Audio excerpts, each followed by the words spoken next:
Rector, distinguished guests, colleagues, dear students. We are truly excited to have you here today, and we sincerely thank you for joining us in this morning's session. On behalf of the organizing committee, I wish to extend to all of you who came to campus specially for this event a warm welcome to the university. Today is the last day of classes for the academic year 2018-2019, and our students expect with anticipation their graduation ceremony in June. Our young graduates are getting ready to embark on a challenging and exciting journey, pursuing advanced careers, studies, or seeking fulfilling jobs in an environment that is increasingly uncertain, both globally and locally. There is some discussion in the media and politics these days regarding the employability of young university graduates in Cyprus. Can they find jobs that are relevant to their education, they ask. One could add more perspective into this question and ask as well, to what extent jobs deemed relevant to today's education will still exist tomorrow? The answer is uncertain at best, if not negative, due to the impact of automation, of the rapid pace of scientific and technological progress, of globalization and climate change. The graduating class of 2019 will still be in the job market in 2050. So how do we prepare them and the classes that come after them for jobs not yet invented? One approach when you cannot predict the future is to be prepared to face it and to shape it, to identify opportunities as they emerge and be ready to seize them. This is not easy. So one thing is sure though, without solid knowledge, without ingenuity, comfort in bold experimentation and risk-taking, without an ability to establish collaboration and understand who to trust, without a deep understanding of human needs, you are doomed to fail. Dear guests, the Innovation Entrepreneurship Forum aspires to provide members of our community, particularly young researchers and students, with a venue for presenting, for competing and discussing ideas and inventions that come out of their studies and their work, and that could possibly shape a future in Cyprus and beyond. We wish to showcase activities, celebrate achievements, give critical feedback, share ideas, nurture connections. Doing this in the confines of our community would not be enough. We need to establish and maintain bridges with economic and social stakeholders, the market and the society. They can help us better understand their needs, and we can help them translate our knowledge and ideas into impact with a tangible benefit for the local economy and society. Therefore, we are delighted and indebted to receive the support in this effort from key stakeholders coming from the private sector and the government. Many thanks to PwC Cyprus, who is our partner and sponsor in organizing this forum for the fourth year, and a continuous supporter of various training and other activities of the Center for Entrepreneurship. Thanks to the Enterprise Europe Network for sponsoring the innovation track, to the European Office of Cyprus, the Hellenic Bank, the Idea Accelerator of the Bank of Cyprus, for helping with the organization effort and the evaluation of teams. Thanks to Digital Tree and Aegean Airlines for providing student awards. Thanks to all the colleagues, academic, administrative, and student volunteers who made this event possible through their hard work and unwavering commitment. Last but not least, thanks to our distinguished speaker today, Dr. Harry Anthony Patrinos, who came all the way from Washington, D.C. to deliver the PwC Distinguished Lecture today on a topic that is important and timely for us all. So thank you very much, and I would like to invite the Rector of the University to give his welcoming speech. Dear Rector.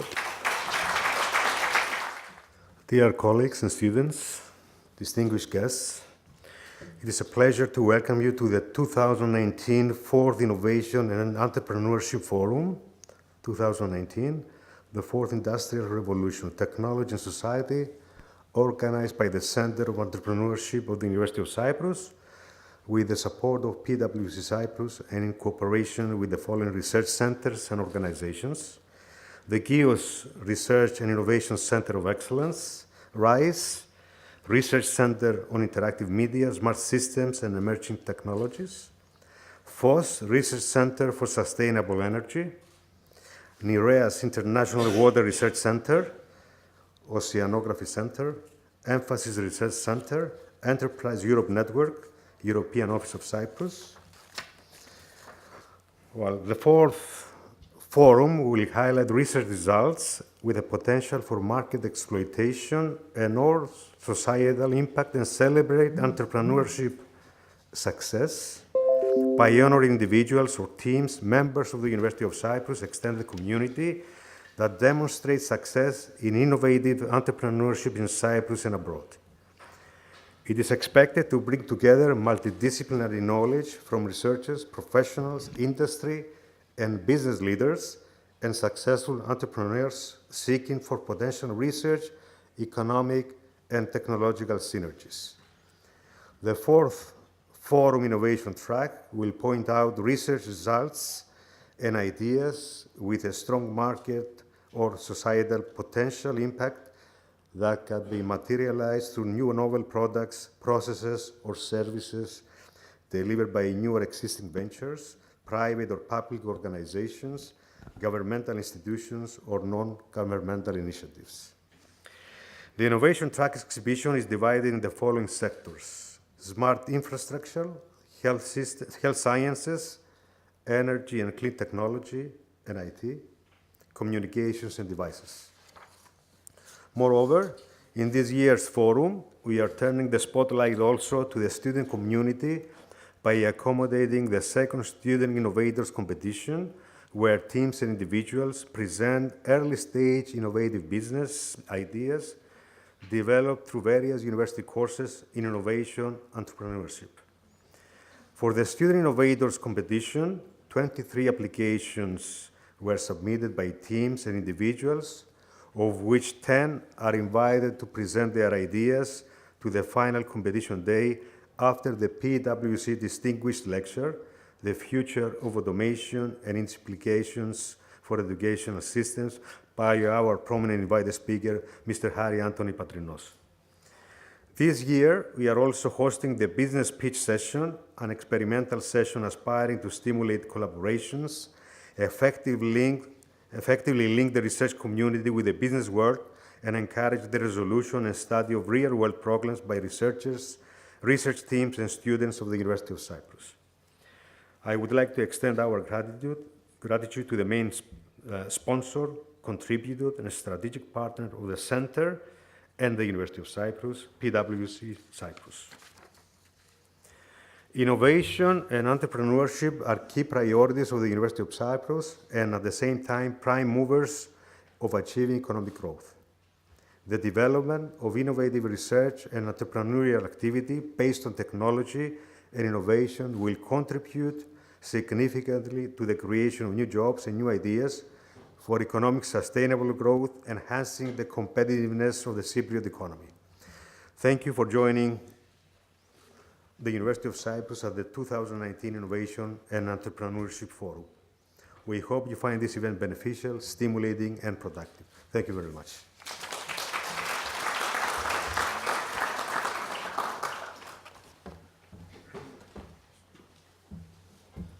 So thank you, Professor Christofidis, and now I would like to invite Mr. Evgenios Evgeniou, CEO of PwC, to say a few words and introduce the speaker. Good morning, dear Rector, distinguished guests, dear friends. It is a great pleasure for me to be for the fourth consecutive year addressing this forum and importantly supporting the efforts of the Center of Entrepreneurship at the University of Cyprus. The theme of this year's Innovation and Entrepreneurship Forum, the Fourth Industrial Revolution, Technology and Society, I believe perfectly captures the reality of the world we live in today and the disruptive nature of technology on business, society, and us human beings.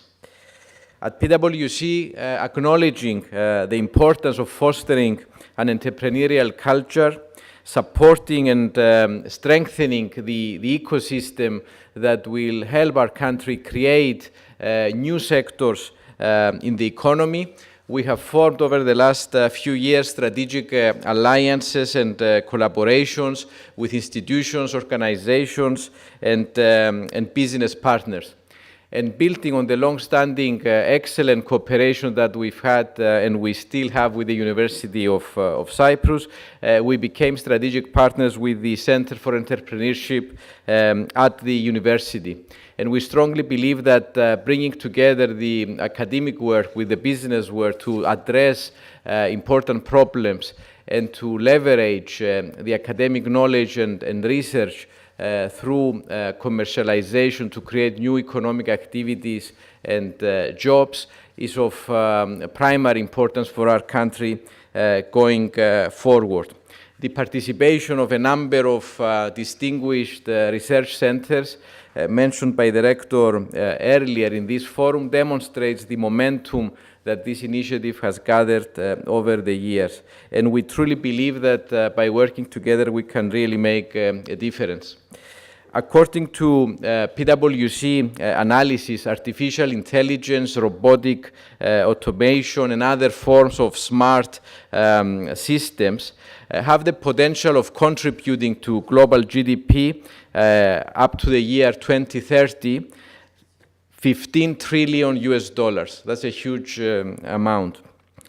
Obviously, education, retraining, reskilling, ensuring that we leave no one behind in this big shift in terms of technologies of paramount importance. Educational institutions, governments, and business have an important role to play in this regard. In the latest CEO survey that we have carried out globally as PwC, business leaders note that artificial intelligence will significantly change their businesses over the next 5 years. 2/3 of them actually say that it will change their business more than the internet. At the same time, they are concerned about the lack of skills within their organizations, but also in the market to help them transform in the digital world and take advantage of the disruptive force of artificial intelligence, robotic automation, smart systems. Therefore, today's PwC's Distinguished Lecture by Dr. Harry Anthony Patrinos is very relevant in terms of how technology links up with education to meet the needs of society and business. Dr. Patrinos is the practice manager for Europe, Central Asia of the World Bank's educational global practice. And he has an extensive experience in this topic and a very distinguished CV. And therefore, his lecture, I think, will bring to us a lot of insights on this very important topic. I truly believe that the collaboration between the academic world and the research community and businesses is the way forward. Addressing the educational system is the biggest driver for growth, competitiveness, and productivity in our country. In fact, it's the biggest reform and the bigger investment that we can make for the future. And closing the gap that today exists in terms of the transition to the digital world in our educational system will be, I think, of key and critical importance for the future in terms of achieving sustainable economic growth and, importantly, giving the skills to our people to meet the needs of the changing world. Concluding, I would like to thank the University of Cyprus and the Center for Entrepreneurship for giving us the opportunity to be part of this collective effort. I would like to thank Dr. Patrinos for honoring us today with his presence and for coming all the way from Washington to deliver this lecture on a very important topic, the future of automation and its implications for educational systems. And I would like to invite Dr. Patrinos to take the floor. Thank you very much. Thank you very much for the kind introduction, and it's an honor, pleasure to be here.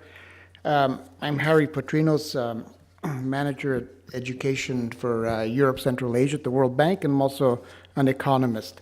The World Bank is dedicated to helping reduce poverty around the world, and I think we're quite pleased with the results over the last few decades. Global poverty is at the lowest level it's ever been in recorded history, a great achievement of countries and organizations around the world. But this progress is slowing, and we are faced with several threats. One might be technology. Technology holds the key for future growth and jobs.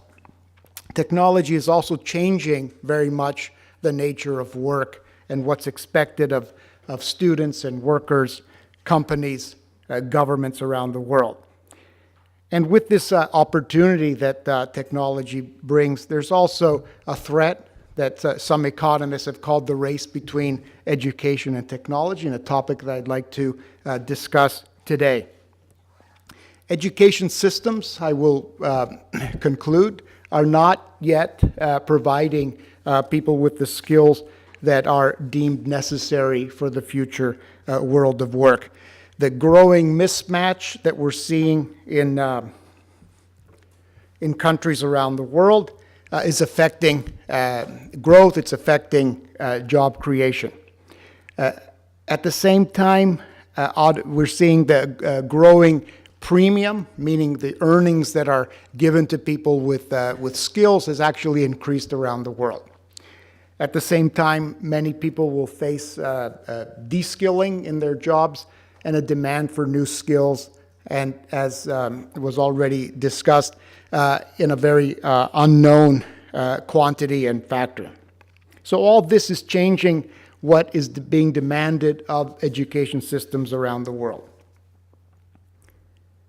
So some of the topics I'd like to discuss this morning on the question of automation. Are we ready for these changes?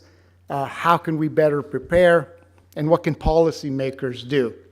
And I'll also end with a few unknown questions that future research needs to address. We're living through really what might be described as a revolution in terms of educational achievement. There's more education today than there has ever been. And in the coming decades, in terms of years of schooling, we'll see convergence in the world. There's only so many years of schooling someone can achieve given the current structure of the formal education system. So the progress has been tremendous. In Africa, for example, 50 years ago, the average level of schooling was less than 2 years. It's more than 5 today, and it will reach 10 years of schooling in the next few decades. So tremendous progress in the quantitative achievement of education. And as I said, there's a skills premium, the pay associated with education. So every year of schooling, it's estimated on average around the world, raises earnings by 9 to 10% a year. This is a high rate of return, which I'll show compared to other investments. Also, the returns to schooling are highest at the tertiary education level. So university education creates a premium much higher than secondary or primary education. This is fueling tremendous demand for university studies. Also, the returns to schooling are higher for women than for men, significantly. This is true in most countries and at all levels of education, including higher education. Compared to other uses of one's money, education continues to have the highest long-term returns. These are higher than housing, higher than stock market, higher than bonds, pretty much higher than any other investment. In the World Bank, among our projects, education have among the highest returns. Perhaps only infrastructure might come close. So several changes in the world of work have significant implications. We still have around the world an access challenge. So despite this tremendous growth in education, there are still pockets of under-enrollment. There's a huge quality challenge, which I'll document, and there's a shift in the types of skills that are being demanded in the labor market. So the access challenge. UNESCO estimates more than 260 million children of school age are still out of school, and the quality of education is not improving. There are 260 million children in school around the world who are unable to read even after 2, 3, sometimes 4 years of schooling. And again, UNESCO estimates 1 in 4 young people in developing countries are unable to read. This map documents the schooling quality challenge. The bluish colors are the top performers, and the yellowish orange colors are low performers. The differences in learning outcomes between high and low performers are in the order of 2 to 3 years. In terms of standard deviations, up to 3 standard deviations, meaning that developing countries are about a generation behind high-performing countries. So a huge gap in school quality in terms of what people know and what they learn. This is put together from international and regional achievement tests, including TIMSS and PISA. The shift in the demand for skills has been documented for some years. There's been a considerable shift away from what are called routine tasks or repetitive type tasks, and an increase in the demand for jobs where people need to demonstrate other kinds of skills known as non-routine or non-routine analytical, non-routine skills on the job. This is a result, to some extent, of the introduction of technology and computers in the workplace that have automated many tasks and reduced the demand for manual type skills. Also, we're seeing an increase in the demand for social skills, measured as the ability to work in teams, to work collaboratively, to be able to solve problems in a group setting. This has now been measured, and we see returns to social skills in terms of employment, but also in terms of earnings. People with these kinds of skills are able to obtain higher rates of pay. And the continuous decline in the demand for routine tasks. So this is documented in the US, in Europe, and several large middle-income countries.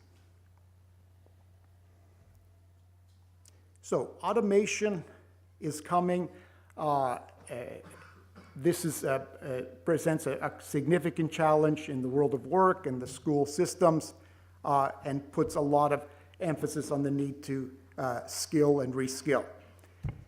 Economists call it a race between education and technology, and for much of the 20th century, education was winning this race. And we saw this in increased demand for education being met with increased levels of employment, increased match between supply and demand. And education was a great contributor not only to productivity, but also in reducing inequality, income inequality, wage inequality, and brought many people up in the social ladder, and was a real ticket to the middle class, a promotion of social mobility. And we're seeing this challenged in the 21st century. The expectations of economists have changed over time. John Maynard Keynes, one of the most famous economists, actually wrote on the prospects of technology and what it would mean for the future. And he wrote this essay, beautiful essay in 1930, where he argued that technology would bring an end to poverty. It would allow people to work much fewer hours. And in his mind, the biggest problem would be, what would people do with all this leisure time they would have, because technology would take care of most of the labor needs, and people would be much better off. So a very different kind of perspective than what we're seeing from more recent analyses that consider the coming automation, especially artificial intelligence, as being either a great boon for humanity or a real problem. Stephen Hawking called artificial intelligence the worst thing that could happen to civilization. And others, even in the technology field, have been quite concerned with the growth of artificial intelligence and automation. The literature on the topic ranges from very optimistic views on what the technological singularity will bring, a greater future for human beings when intelligent machines are able to surpass human intelligence. Others have lamented this, arguing that it's going to be a real challenge for the human race. But as a humorous aside, we're not yet worried about this coming artificial intelligence and taking over the human race yet. So we can think of more mundane issues like what it means for the world of work today. So all of you know the Fourth Industrial Revolution. For me, this is a handy explainer that tries to go through the various technological industrial revolutions that we have seen. And the World Economic Forum argues that we are at the beginnings of the Fourth Industrial Revolution, and more specifically, the combination of cyber physical systems. A famous study out of Oxford argued that 47%, almost half of jobs in the United States, were at risk because of automation and technology. It doesn't necessarily mean, and subsequent studies have shown, that we're going to lose 50% of jobs. It's just that technology will affect about half of the jobs in the world. These are a list of some of the risky jobs. Some seem quite obvious. I'm always amused by the fact that computer programmers on this list, which seems a bit ironic as well, but showing just how pervasive and all-encompassing technology will be in the future. The threat was first thought to affect sort of manual work or lower paid jobs. 2 years ago, a Japanese company, an insurance company, replaced 30 white-collar, university-educated adjusters with artificial intelligence. It was an investment that cost the company $1.7 million, and in the first 2 years, they were able to save more than $2 million. So it paid off in a very short period of time.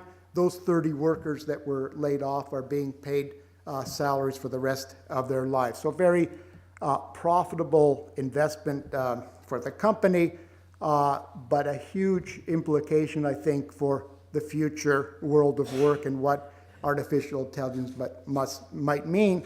And it also signals that none of us are immune to the impacts of artificial intelligence going forward, if even in a Japanese company, these very highly educated, experienced workers could be replaced. So going back to the concept of the race between education and technology, this was a concern of a Nobel Prize-winning economist, Jan Tinbergen, who argued that education was a positive factor for reducing income inequality in the world. And the evidence that was given back in his paper in 1975, but also in more recent works, was that as education increased, the level of inequality decreased. So this was a way that people could easily increase their social standing, increase their earnings. But what we've seen more recently is that race is no longer seems to be being won by education. So one piece of evidence would be the relationship between higher education enrollment and the returns to higher education. So again, the returns to education are the difference in pay associated with getting a university education compared to not getting a university education. So back in 1970, the global higher education enrollment rate was less than 10%. So a very low rate of enrollment around the world. And the returns to higher education were about 15%, which makes sense. Over the next few decades, the enrollment rate at higher education increased more than threefold to today it's more than 30% around the world. So a very significant increase in a few decades. The returns to higher education are 15%. So no change in the returns to education, a tripling in the supply of university-educated workers.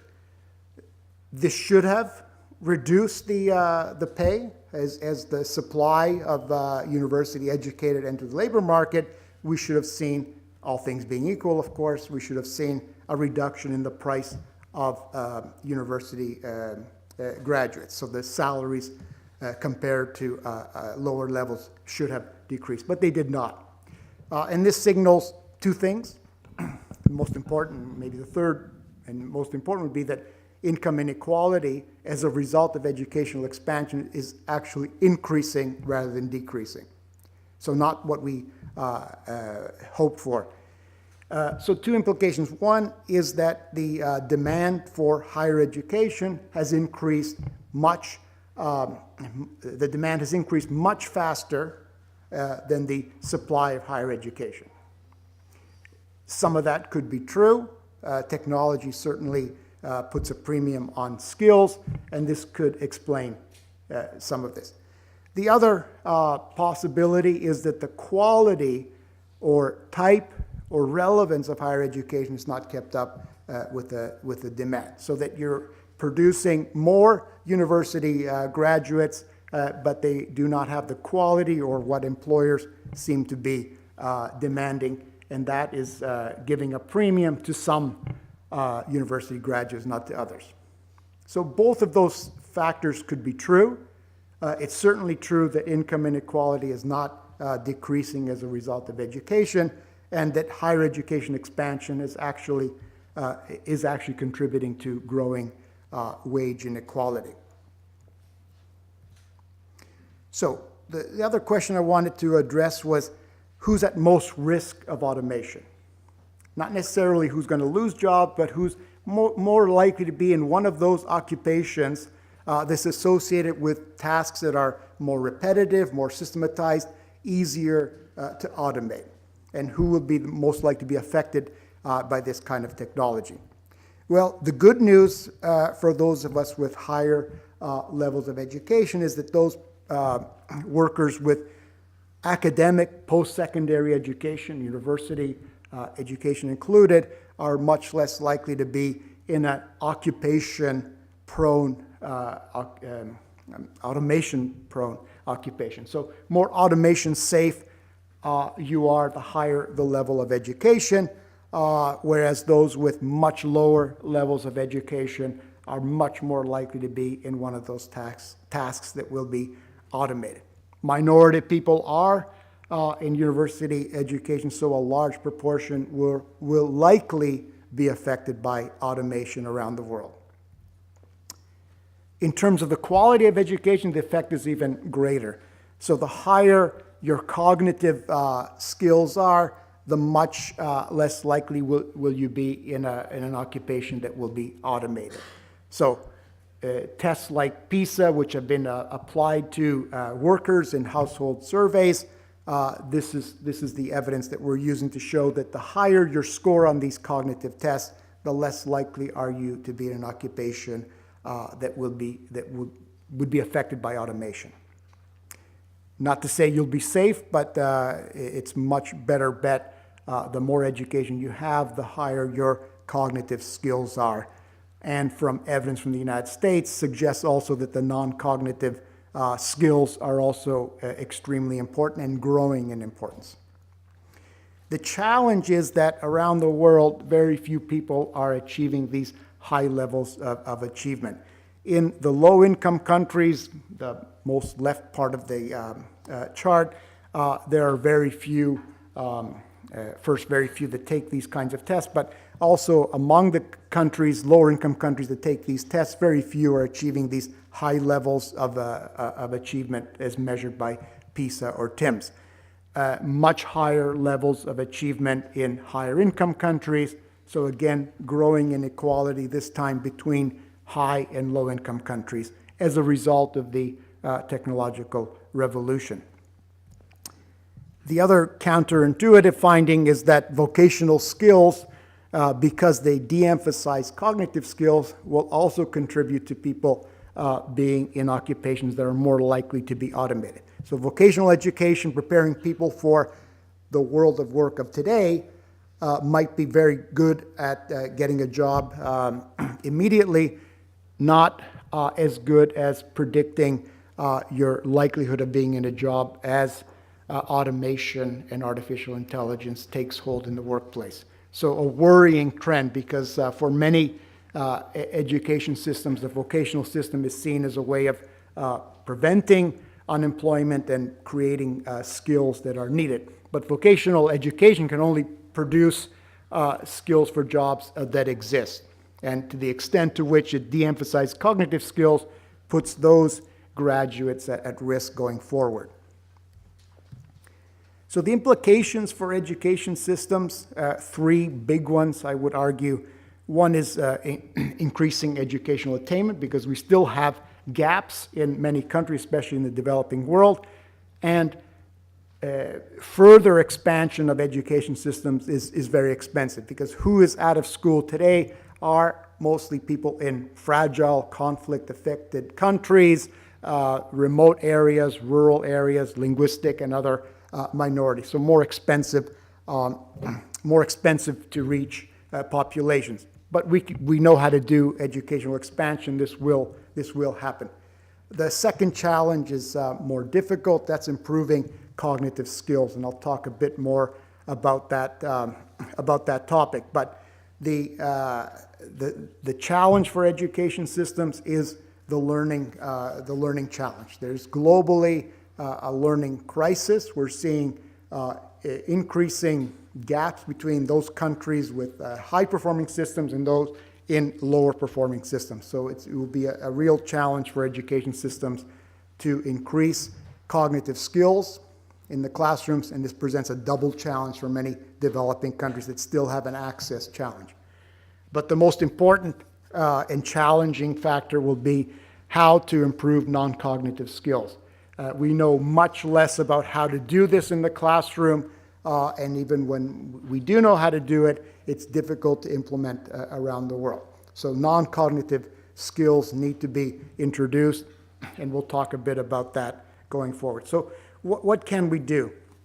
I take as lessons the experience of the East Asian countries, the educational superpowers that we have. And I would say the first implication is the need to focus on early reading.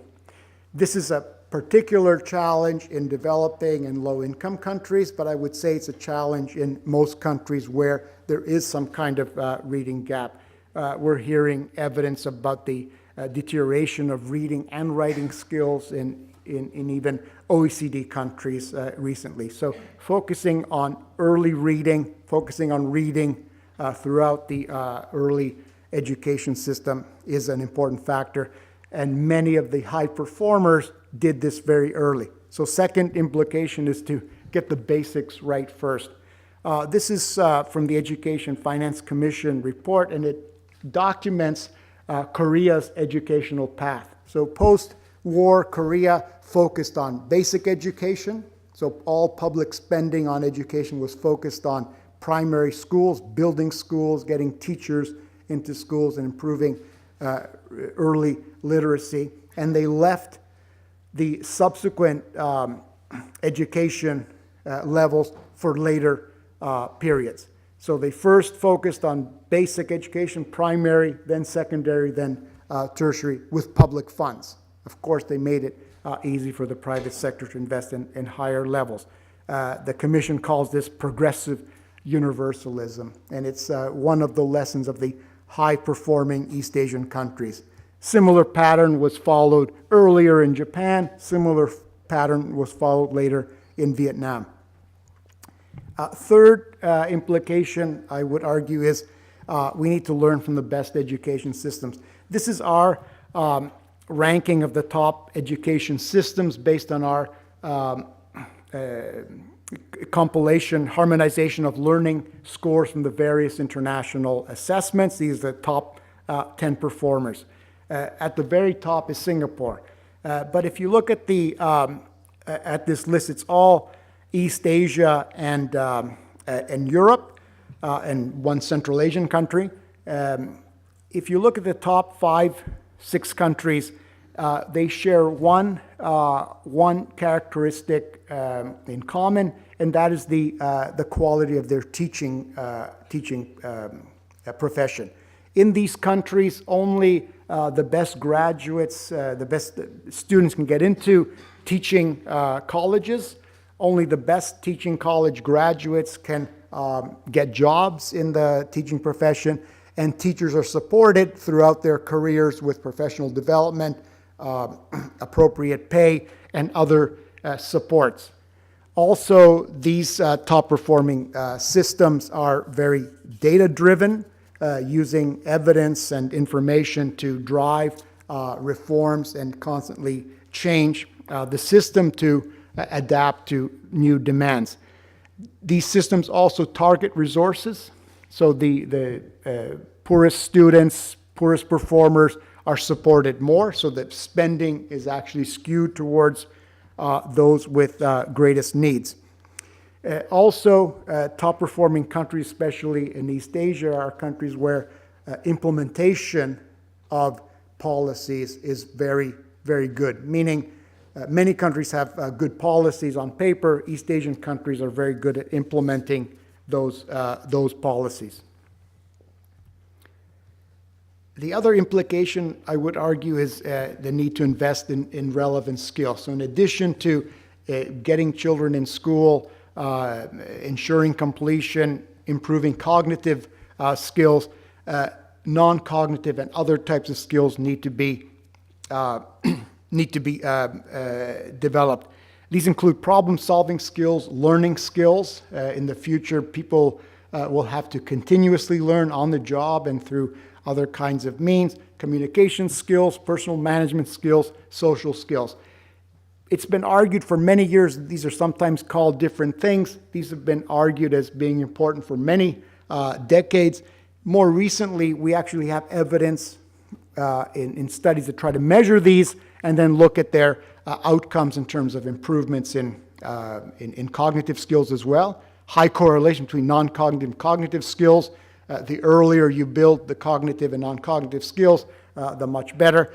And also, these are associated with employment gains and earning gains in several countries. So we have evidence that these skills actually matter and are important for education going forward. Earlier, I showed the handy graphic on the Industry 4.0, and I wonder how close we are to Education 4.0. These are not universal definitions, but if you allow me to argue that the Education 4.0 might be a system of lifelong learning driven by autonomy and purpose, I'm not sure how close we are to that reality. 3.0, a connected education experience, personalized with open access. Perhaps some systems have these characteristics. 2.0, collaboration, some use of technology, teachers becoming facilitators. There's probably more of those systems. What I fear is that in most parts of the world, we're still at Education 1.0. A typical school or classroom might look like this, with someone lecturing for a long time in front of a group of students. And this educational model has persisted for at least 100 years, if not more. So I'm not sure we've moved very far towards what might be called Education 4.0, but I think we need to think about how to make this advance. I want to mention one final topic that I haven't talked about yet, and that is university. We do have the increased returns to higher education, significant demand, social demand, business demand for more higher education. Then the question of finance comes up. So in addition to what governments and families have to do in terms of preparing people for primary and secondary schooling and getting into university, the other challenge is how to finance university. As university becomes a mass sector, transforming from an elite sector, the question of finance becomes very important. It's only really, if you think about it, three ways to finance university. government budget, which in all countries is limited, private finance, which if left to only private finance, it would be a very inequitable system. So the third source of financing is future earnings. And university graduates, because of the high rate of return, are going to earn a much higher salary than any other level of schooling. And we are at a time of historically very high returns to university education. So some way to tap into those future earnings to pay for education today might be warranted. About 30 systems around the world use future earnings to finance university education. And it's actually led to positive outcomes, increasing enrollment. So the introduction of tuition has actually led to increases in enrollment in several countries, and the equity gap has been addressed. So we'll have to think about alternative ways to finance university going forward, given the high demand and the limited ability of governments and families to finance this. So summing up, again, I would argue 5 main implications for education systems as a result of the technological revolution. One is to continue to focus on basic skills first. This is probably a recommendation for lower income countries, but I think basic skills and early investments are most important in all countries. We need to raise the productivity of schooling, so every year of education needs to produce higher levels of learning than what we're seeing in most countries. Otherwise, the gap will continue to increase. We need to introduce the job-relevant skills, or the non-cognitive socio-emotional skills that are in demand and evidence shows are important. We need to avoid early specialization, especially at a time when we don't know what jobs will exist in the coming decades, creating a labor force that's flexible, agile, and able to continue to learn and relearn is very important. And as I mentioned, we need to think about alternative ways to finance higher education because we need it. It's a high return, but it's very expensive. There are several unknowns. We still don't have a large enough evidence base on how to raise the productivity of schooling around the world, especially in very difficult environments, and more research is needed on this. We also need to find ways to bring in the non-cognitive socio-emotional skills to the classroom, and more research needed on this. I mentioned the education finance, especially higher education, and I hope to hear from many of you how we can better introduce technology into the classroom. There's been very many attempts, not a lot of success, I would say, but there's certainly a need to bring in technology early on and expose students to this. Thank you for your time.